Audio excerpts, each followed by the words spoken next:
Very good evening to all of you.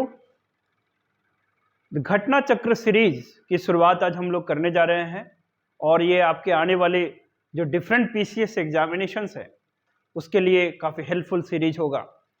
So on the utmost demand of the student and the aspirants we have started this series.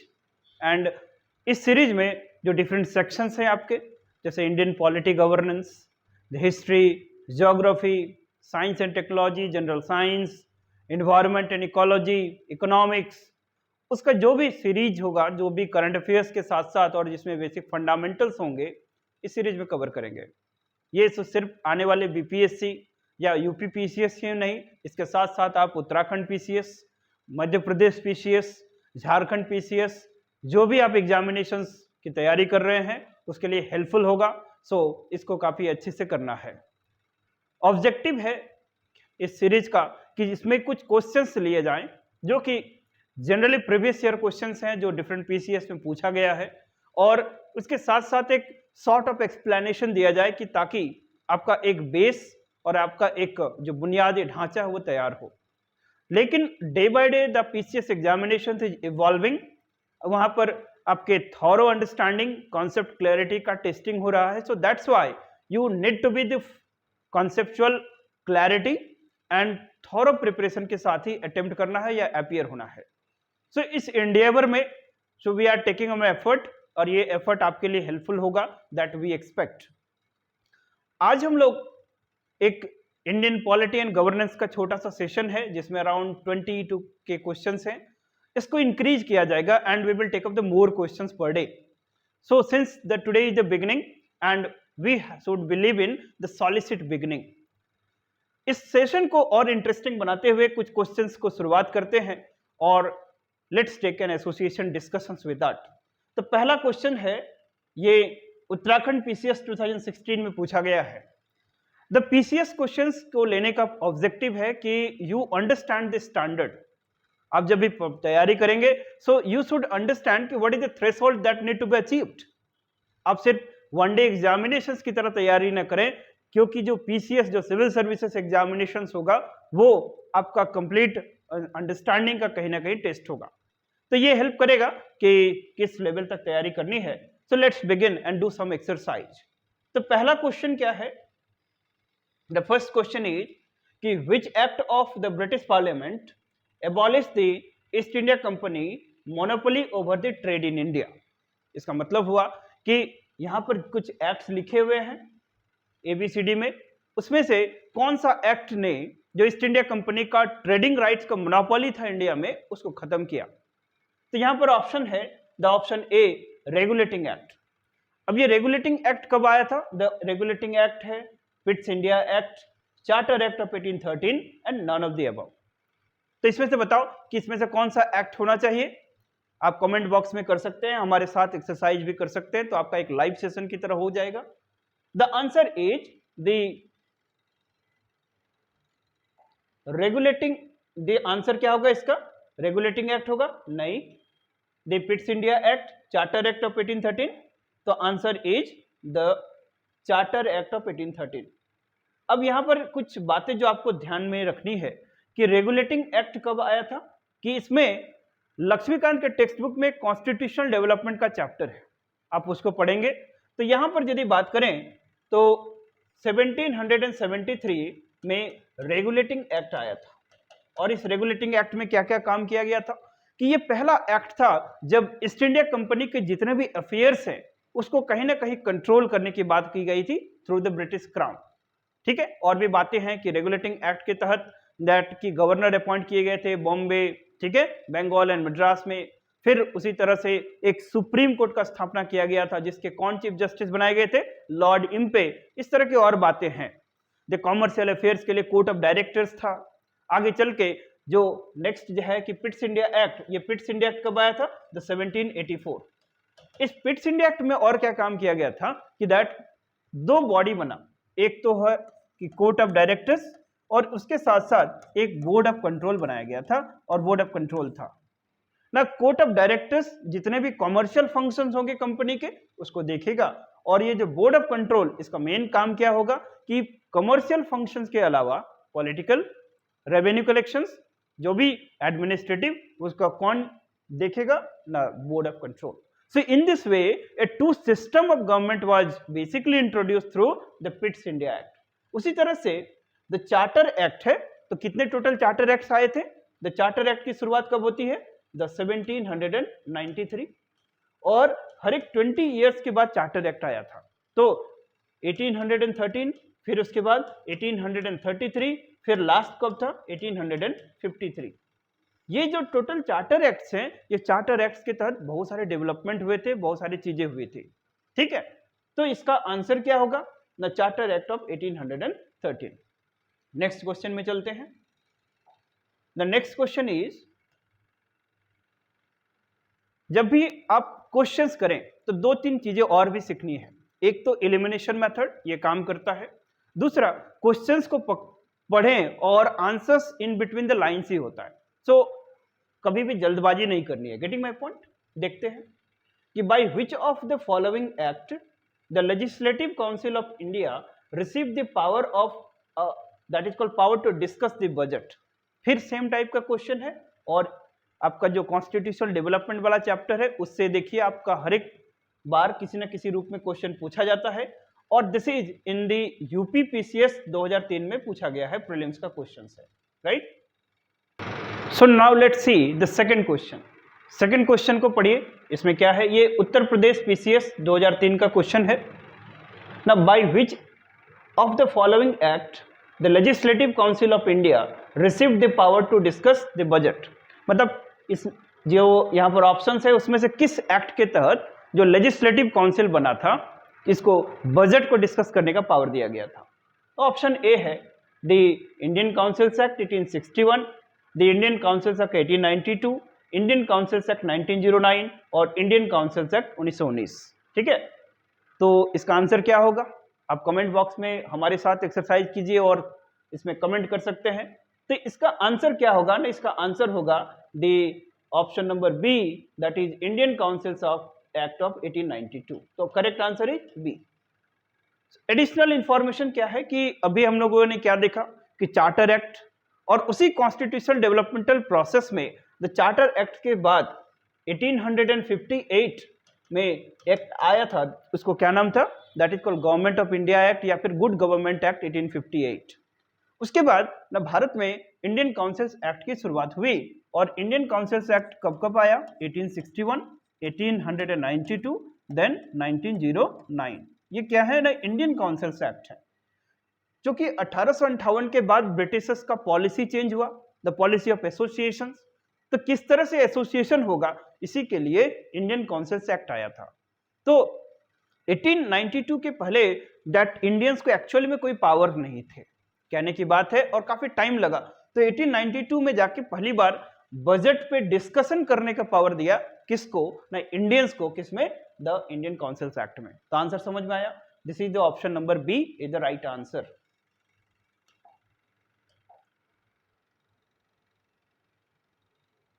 So next question हम लोग देखते हैं. तो question number 3. इस question number 3 जो UPPCS mains 2010 का question है, इसमें देखिए क्या पूछ रहा है कि which of the following acts the provision was made for the establishment of the supreme court at Calcutta. बहुत ही अच्छा क्वेश्चन है कि सुप्रीम कोर्ट में द कलकत्ता में सुप्रीम कोर्ट की स्थापना की गई. तो इसमें से कौन से एक्ट के द्वारा वो सुप्रीम कोर्ट की स्थापना कलकत्ता में की गई थी? So regulating act of 1773, the Pitts India act of 1784, the charter act of 1813 और चार्टर एक्ट ऑफ 1833.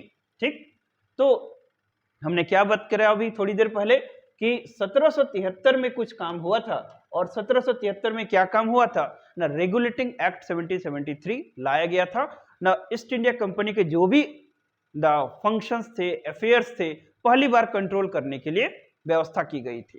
तो इसी के तहत कलकत्ता में एक सुप्रीम कोर्ट की स्थापना हुई थी, और इसके पहले जो जज और यू कैन कॉल द पहला चीफ जस्टिस किनको बनाया गया था ना? लॉर्ड इम्पे को बनाया गया था. तो समझ में आ गया होगा कि ये क्वेश्चन कहां से है ना? रेगुलेटिंग एक्ट 1773 थे. So Pitts India act wrong answer, this is wrong answer, this is the wrong answer. What is the correct answer? Option number A. तो ऐसा नहीं है कि आप लोग पढ़ेंगे या अच्छी किताबों से पढ़ेंगे तो आंसर्स नहीं आप बना सकोगे, गेस कर सकोगे। You have to be thorough, ठीक है, देयर इज नो शॉर्टकट। यहाँ पर आपका कॉन्सेप्ट क्लैरिटी का चेक हो रहा है, टेस्टिंग हो रहा है। और क्वेश्चंस देखते हैं और मजा आएगा, इस सेशन को और इंटरेक्टिंग बनाते हैं।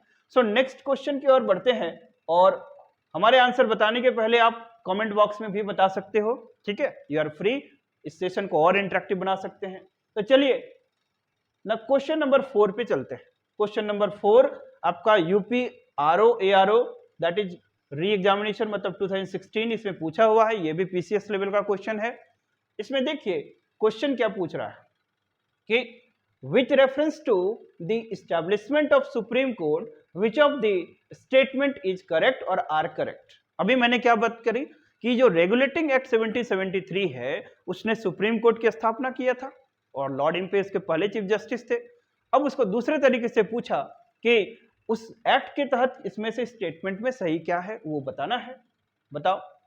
द पूछ रहा है कि स्टेटमेंट 1 कि supreme court at Calcutta was established by the regulating act 1773 सही है कि गलत है? सही है भाई, right. Now this लिमेस्टर was the first chief justice of this court, तो ये लिमेस्टर थे कि लॉर्ड इम्पे थे? तो लॉर्ड इम्पे, तो this is the wrong option, wrong statement.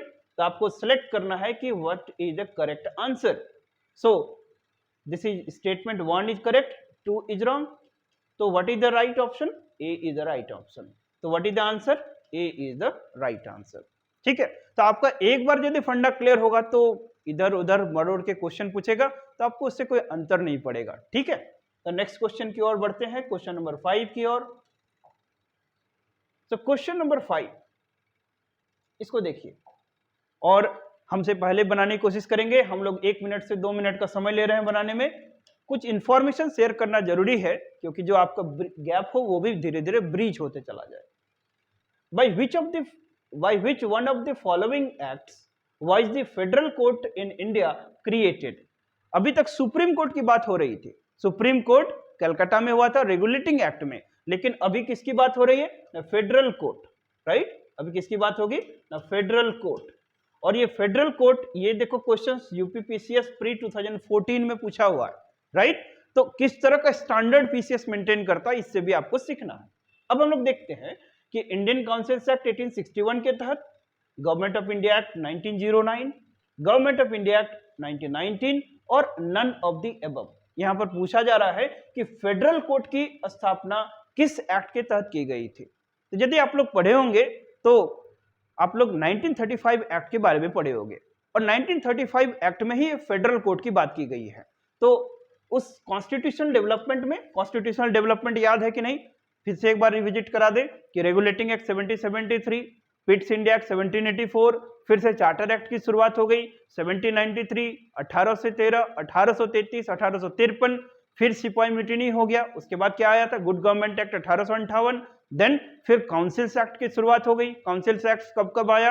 1861, 1892, फिर 1909 और 1909 के एक्ट को क्या बोला जाता है? मोर्लेमेंटो रिफॉर्म्स, ठीक है।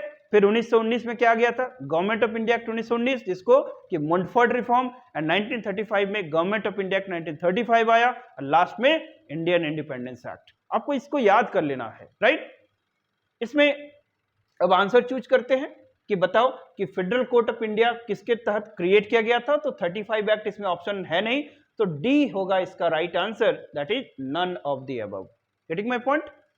अब हम लोग आगे बढ़ते हैं और क्वेश्चन नंबर 6 की ओर बढ़ते हैं और देखते हैं कि इस क्वेश्चन में क्या पूछ रहा है। इस क्वेश्चन में पूछ रहा है, इसको ध्यान से पढ़ेंगे और इसको सॉल्व करने की कोशिश करेंगे। The federal court of India was established in which of the following year, ठीक है। अब फिर देखिए उसी क्वेश्चन को घुमा के पूछ दिया। ये भी यूपीपीसीएस मेंस 2015 का क्वेश्चन है, राइट।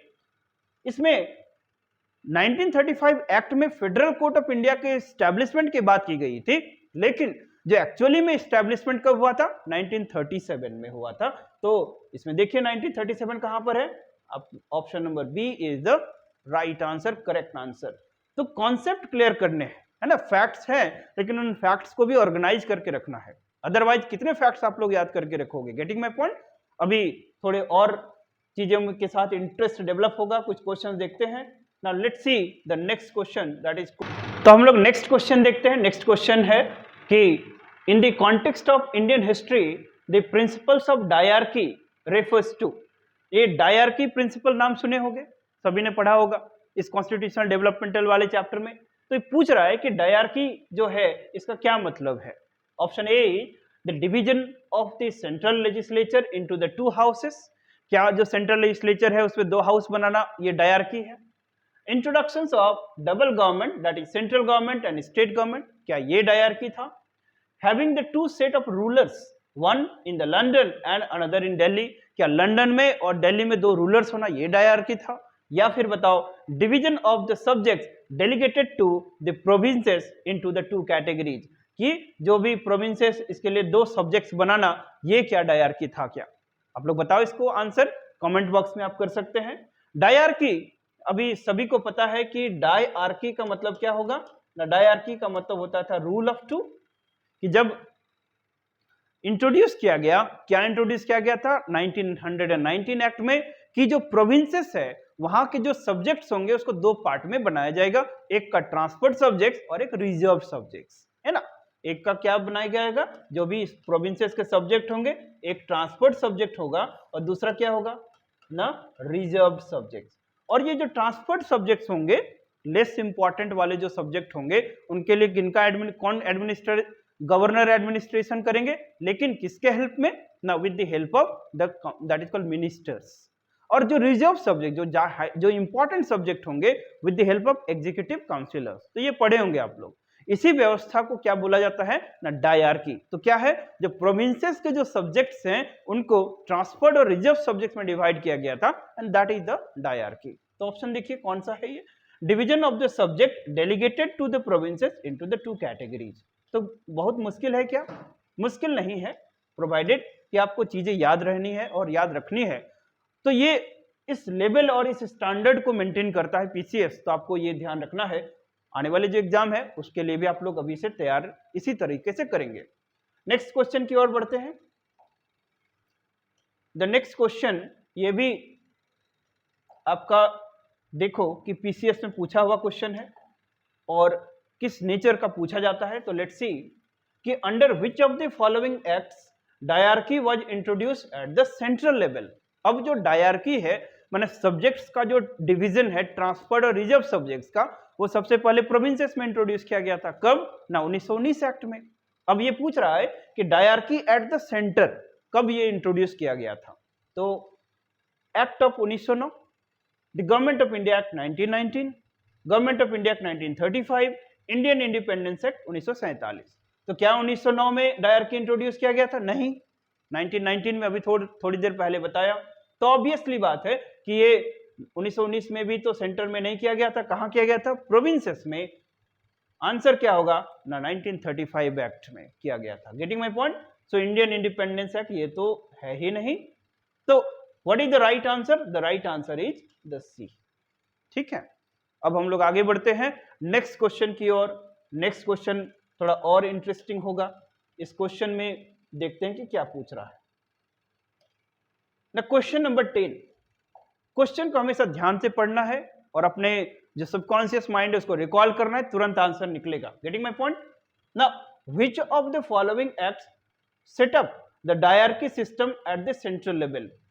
सेम क्वेश्चन रिपीट हुआ है, तो पीसीएस में भी ये भी हमेशा नहीं रखना है कि जो क्वेश्चन पूछा गया है वो रिपीट नहीं होगा, वो डिफरेंट एग्जामिनेशंस में पूछे जाएंगे। तो जो भी आप पीसीएस की तैयारी करते हैं, आपके अपने स्टेट के एटलीस्ट प्रीवियस ईयर के जो भी डिफरेंट एग्जाम्स के क्वेश्चन है उसको आप जरूर करके जाएं। Getting my point? आपको उसमें 2 या 4 नंबर का बेनिफिट हो जाता है, तो ये काफी क्रिटिकल होगा जब आपका सिलेक्शन होना होता है। Getting my point? सो यहां पूछा गया है कि किस एक्ट के तहत फिर डायरकी सेंट्रल लेवल पे लाया गया। Okay, government of India act 1935, इसको तो आप समझ ही गए होंगे। तो आंसर क्या होगा इसका? दैट इज ऑप्शन नंबर ए। बाकी सारे ऑप्शंस को आप काट दीजिए। Getting my point? तब हम लोग आगे बढ़ते हैं, नेक्स्ट क्वेश्चन को देखते हैं, क्वेश्चन नंबर 11। इस क्वेश्चन नंबर 11 में क्या पूछ रहा है? ठीक है, पढ़ते हैं इसको। द एक्ट ऑफ 1909 ठहरिए कि 1909 इस एक्ट को किस और नाम से जाना जाता है? कोई बता सकता है? It is known as what? Morley Minto reforms. इसको क्या नाम से बोलते हैं? The Morley Minto reforms.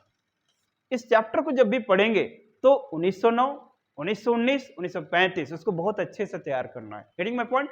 अब ऑप्शंस की ओर चलते हैं कि the act of 1909 it was associated with, इसमें से जो नीचे दिया हुआ है इससे आपको बताना है कि क्या है। Introduction of separate electorate, decentralisation, dyarchy, legislative council. तो याद करो कि 1909 एक्ट में क्या किया गया था, क्या प्रोविजंस था ना। 1909 में पहली बार मुस्लिम लीग के लिए एक सेपरेट इलेक्टोरेट ना, मुस्लिम लीग के लिए एक सेपरेट इलेक्टोरेट की बात की गई थी। और यहीं से भारत में कम्युनलिज्म, कम्युनल इलेक्टोरेट की शुरुआत होती है। एंड किसको फादर ऑफ कम्युनल इलेक्टोरेट बोला जाता है? Lord Minto. ये भी इंफॉर्मेशन याद रखना है। Getting my point? तो what is the right answer? The introduction of separate electorate. तो right answer is the A. ठीक है, अब हम लोग आगे बढ़ते हैं, नेक्स्ट क्वेश्चन की ओर चलेंगे। The question number 12। The question number 12 is, ये थोड़ा लेंदी है, लंबा क्वेश्चन है, घबराना नहीं है। Let's see. क्वेश्चन पूछ रहा है कि which of the following is और are the principal feature of the government of India act 1919 in the executive domain. कि मतलब 1919 के रिस्पेक्ट में कुछ स्टेटमेंट दिया हुआ है, आपको यहां से सही और गलत पहचानना है और उसके अकॉर्डिंग आंसर करना है, राइट? तो 1919 एक्ट को क्या बोलते हैं? मोंटफोर्ड रिफॉर्म। 1919 में पहली बार डायरकी इंट्रोड्यूस किया गया था। कहां पर? प्रोविंसेस में। और देखते हैं कि और क्या ऑप्शंस मिलता है यहां पर ना। The introduction of dyarchy that is government of the provinces. तो क्या प्रोविंशियल लेवल पे डायरकी को इंट्रोड्यूस किया गया था? यस। तो this is the right option. Then the introduction of separate communal electorate for the Muslims. तो मुस्लिम्स के लिए क्या सेपरेट कम्युनल इलेक्टोरेट दिया गया था? नहीं, ये तो 1909 में ही दे दिया गया था। कभी कभी एग्जामिनेशन हॉल पे आप एलिमिनेशन मेथड को जरूर लगाएं। और ये एलिमिनेशन मेथड क्या होता है ना, एलिमिनेशन मेथड में आप एक रॉन्ग ऑप्शंस को चूज करो।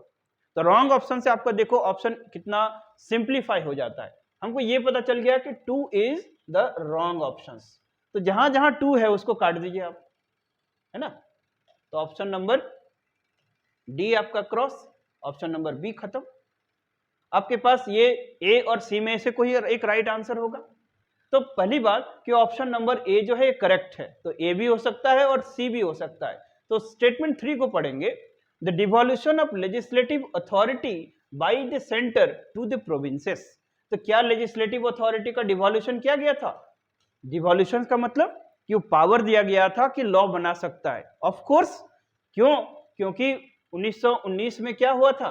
1919 में dyarchy was introduce. Dyarchy was introduce का मतलब the transferred subject, reserve subject, तभी तो लॉ बना सकता है, पावर नहीं देंगे तो। Getting my point? तो ये तो कॉन्सेप्चुअल है, याद रहेगा तो अच्छी बात है। तो what is the right answer? Right answer is C. ठीक है, what is the right answer? C. तो इस तरह से यहां आपका 50-50 वाला ऑप्शन बन गया था। थोड़ा सा आप दिमाग लगाएंगे तो इस तरह के क्वेश्चन आप कर पाएंगे, राइट? अब हम लोग आगे बढ़ते हैं। Let's see the next question. The question number 13। Question number 13 क्या बात करता है? ये एमपी पीसीएस मतलब मध्य प्रदेश पीसीएस 2017 में पूछा गया है। तो देखिए कि पीसीएस का एक अपना लगभग स्टैंडर्ड है। हर एक पीसीएस में अभी क्वेश्चंस कर रहे हैं, 2-3 अलग अलग स्टेट पीसीएस का। आने वाले दिनों में बहुत सारे क्वेश्चन जब हो जाएगा देन यू विल फील कि किस लेवल तक आपको तैयारी रखनी है और क्या पढ़ना है, राइट? तो यहाँ पर थोड़ी अच्छी किताबें पढ़नी पड़ेगी, इस बात को भी नोट डाउन करना है। क्वेश्चन नंबर 13 से कि which of the following acts introduce the principle of constitutional autocracy. Constitutional autocracy ये डायरेक्ट टर्म लक्ष्मीकांत में नहीं मेंशन्ड है, ठीक? लेकिन हमको एग्जामिनेशन हॉल में कभी कभी 1-2 क्वेश्चन ऐसे होंगे जो आउट ऑफ द बॉक्स आपका जाएगा, तो इसके लिए भी तैयार रहना है। Getting my point? तो इसको हम लोग थोड़ा स्मार्ट वे में सॉल्व करेंगे। तो ऑप्शन ए क्या बोलता है? The Indian councils act 1909। कि ये क्या कॉन्स्टिट्यूशनल ऑटोक्रेसी की बात करता है? No. Government of India act 1919 ये भी नहीं बात करता है। गवर्नमेंट ऑफ इंडिया एक्ट 1935 और इंडियन इंडिपेंडेंस एक्ट 1947 ये तो आजादी की बात करता है। तो ऑप्शन नंबर डी तो होगा ही नहीं, यहां पर ऐसी बात थी नहीं। लक्ष्मीकांत के टेक्स्ट बुक में प्रोविंशियल ऑटोनॉमी की बात की गई है। है ना। तो इस तरह से आप थोड़ा गेस करोगे तो कुछ इसी तरह से रिलेटेड टर्म है ऑटोक्रेसी का, तो ये कौन से एक्ट में आपको मिलेगा ना, 1935 से मिलेगा। ठीक है, so what is the right answer, option number C. ठीक, तो नेक्स्ट क्वेश्चन की ओर बढ़ेंगे हम लोग और कुछ नई बातें सीखेंगे। Let's see. फिर जो क्वेश्चन नंबर 14 है इसको पढ़िए और इसको आंसर कमेंट करने की कोशिश कीजिए। The Indian legislature it was made the bicameral for the first time. पहली बार, ये बाइकैमरल का मतलब क्या होता है बच्चों बताओ? बाइकैमरल, बाइकैमरल का मतलब होता है द टू हाउसेस, एक अपर हाउस होता है, एक लोअर हाउस होता है, जैसे अभी का पार्लियामेंट का कॉन्फ़िगरेशन है। तो पहली बात कि जब ब्रिटिशर्स के टाइम में बाइकैमरल हाउस किस एक्ट के प्रोविजन के तहत बनाया गया था? द इंडियन काउंसिल्स एक्ट 1892, क्या इस समय बनाया गया था? द इंडियन काउंसिल्स एक्ट 1909, क्या इस टाइम था? That is government of India act 1919 and the government of India act 1935। बताओ, जब भी मैं बार बार इंफेसाइज कर रहा हूं कि 1909, 1919 और 1935, इसको बहुत अच्छे से तैयार करके रखना है। कॉम्पिटिशन्स में जनरली इन्हीं से क्वेश्चन पूछा जाएगा, लेकिन इसका मतलब ये नहीं कि अदर एक्ट्स को इग्नोर करना है। Getting my point? आपको ये माइक्रोस्कोपिकली आना चाहिए, तभी थोड़ा इस सेशन को करने से एक वर्कआउट और एक्सरसाइज हो गया होगा कि किस तरह से क्वेश्चन पूछता है। तो 1935 एक्ट को क्या बोलते हैं कि आज का यदि कॉन्स्टिट्यूशन बात करें तो आज के संविधान का स्ट्रक्चरल पार्ट लिया गया है, मतलब मोस्ट ऑफ द स्केलेटन कहां से आया है? 1935 एक्ट से। ठीक, तो 1935 बहुत इंपॉर्टेंट है, राइट। तो यहां बात हो रही है कि किस एक्ट के तहत ना bicameral house for the first time इसकी बात हुई है। तो बाइकैमरल हाउस बेसिकली 1919 एक्ट में पहली बार माने इसका प्रोविजन लाया गया था सेंट्रल लेवल पे। तो इसका आंसर क्या होगा? 1919, है ना। So that is government of India act 1919। Next question हम लोग देखेंगे, 1919 एक्ट को और किस नाम से जानते हैं? हैं? गवर्नमेंट ऑफ इंडिया एक्ट 1919 को किस नाम से जाना जाता है? It is also known as Montford reform. क्या बोलते हैं इसको? ना, मोंटफोर्ड रिफॉर्म।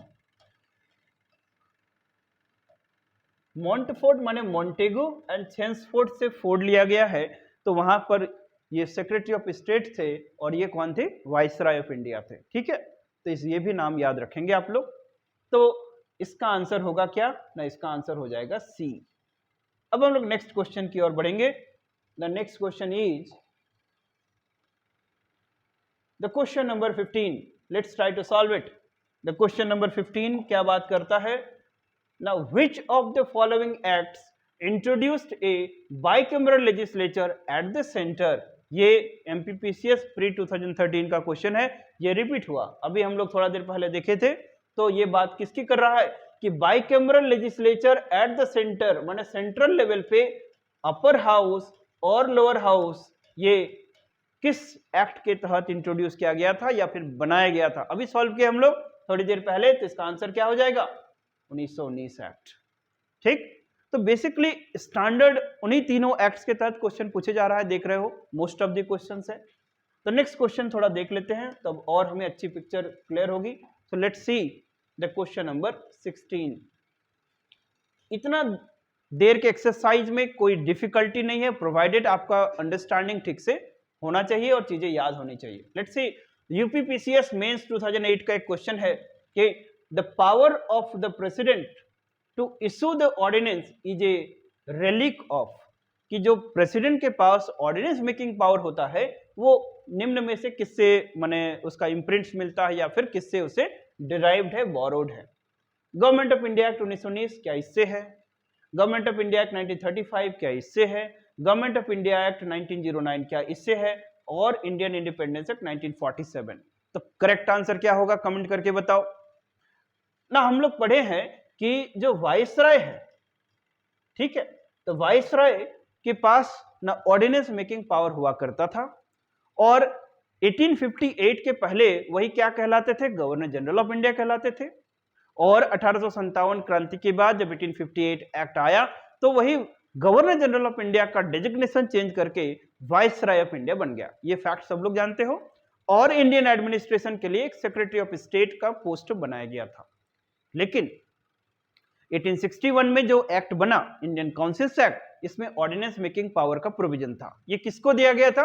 ना वाइसरॉय ऑफ इंडिया को दिया गया था। लेकिन क्वेश्चन में ट्रैप कहां है? ये क्वेश्चन पूछ रहा है कि पावर ऑफ द प्रेसिडेंट, तो ये प्रेसिडेंट कोई टर्म यूज नहीं किया हुआ था उस समय। दैट्स व्हाई इसका आंसर क्या होगा? ना 1935 एक्ट होगा। क्यों? क्योंकि 1935 act structural skeleton part of the present constitution provide करता है। तो यहां पर ये अच्छा क्वेश्चन है। आप में भी कंफ्यूज हो जाते ना, प्रेसिडेंट को वाइसरॉय करके आप आंसर लिख के आते तो गड़बड़ हो जाता आंसर। Getting my point? तो फिर आगे हम लोग बढ़ेंगे और नेक्स्ट क्वेश्चन को देखेंगे। Let's see the question is, क्या है क्वेश्चन, इसको पढ़िए कि which act for the first those made it possible for the Indians to take some share in the administration of the country. कि मतलब जब पहली बार, क्योंकि डिमांड्स ऑफ इंडियंस क्या होते थे कि इंडियंस का पार्टिसिपेशन हो, किसमें? एडमिनिस्ट्रेशन हो, मतलब इंडियनाइजेशन ऑफ एडमिनिस्ट्रेशन, एडुकेशन में हो। तो पहली बार इंडियंस का जो पार्टिसिपेशन है एडमिनिस्ट्रेशन में किस एक्ट के तहत माने इंश्योर किया गया या दिया गया? Charter act of 1833, charter act of 53, government of India act 58 या इंडियन काउंसिल्स एक्ट 1861। और ये भी यूपीपीसीएस प्री 2012 का क्वेश्चन है। बताइए ये कब किया गया था? जब आप लोग पढ़े होंगे तो आप लोग को ध्यान होगा कि ये जो सिविल सर्विस रिफॉर्म, ये काफी डिमांड से चलते आ रहा था। 1833 में जब चार्टर एक्ट आया तो 1833 में पहली बार इसका इंट्रोडक्शन की बात हुई। लेकिन 53 में जाके जब फिर बाद में मैकॉली कमेटी बना, मैकॉली कमेटी कब बना था? Lord Macaulay committee. और ये किससे रिलेटेड है? For the civil service reform, मतलब मैकॉले कमेटी ऑन आईसीएस। ये कब बना था? 1854, राइट, 1854। तो इस समय पहली बार, और इसी समय से बात हो रही थी कि इंडियंस का भी इक्वल पार्टिसिपेशन हो, सिविल सर्विसेज एग्जामिनेशंस के लिए एक अलग बॉडी हो। तो ये सारी बातें चर्चा में थी। तो क्वेश्चन है which act for the first time दो made it possible for Indian to take some share in the administration of the country. लेकिन ये पहली बार कब इंट्रोड्यूस किया गया था? ना बेसिकली चार्टर एक्ट ऑफ 1833 से। Getting my point? तो charter act of 1833 is the right answer. Answer is the A. Answer A क्या होगा इसका? Answer is A, right. तब नेक्स्ट क्वेश्चन देखते हैं।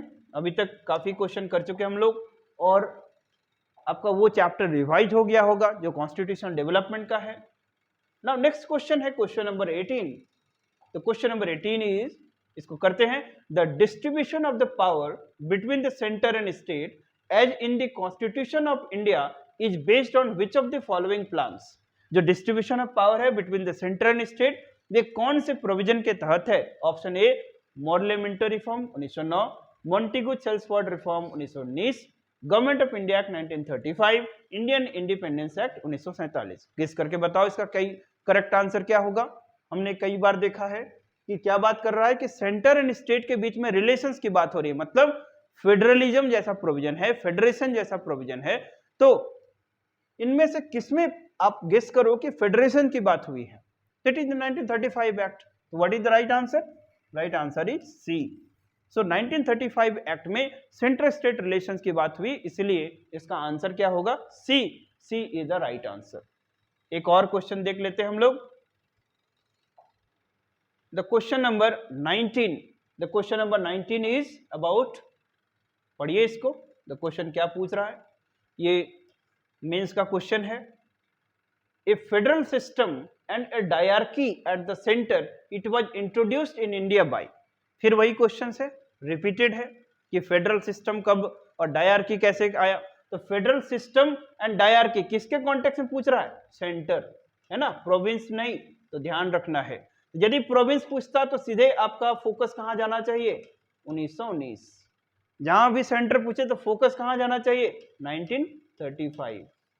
ठीक है। तो federal system and the dyarchy at the centre was introduce in India by, आप ऑप्शन नंबर सी पे चले जाओ। Answer is the act of 1935। Getting my point? Tricky अब हो गया होगा इतने एक्सरसाइज के बाद।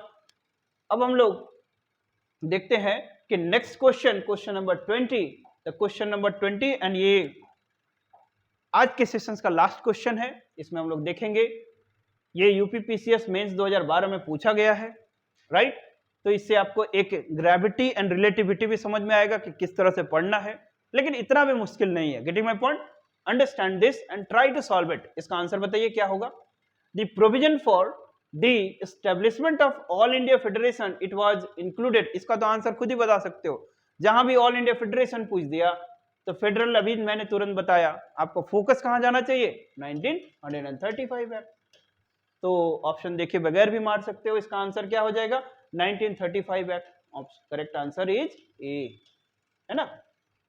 तो यहां से हम लोग बहुत कुछ सीखने को मिला। प्रीवियस ईयर क्वेश्चन जब आप करेंगे तो आपको एक मिरर की तरह काम करता है कि आप जो पढ़ रहे हैं उसको कोरोबोरेट करें, सिंथेसाइज करें और फिर आप आंसर को करें। अपने तमाम एलिमिनेशन मेथड को लगा सकते हैं। जो भी कॉन्सेप्ट क्लैरिटी करनी है, क्वेश्चन से आपका ब्रशअप होता है।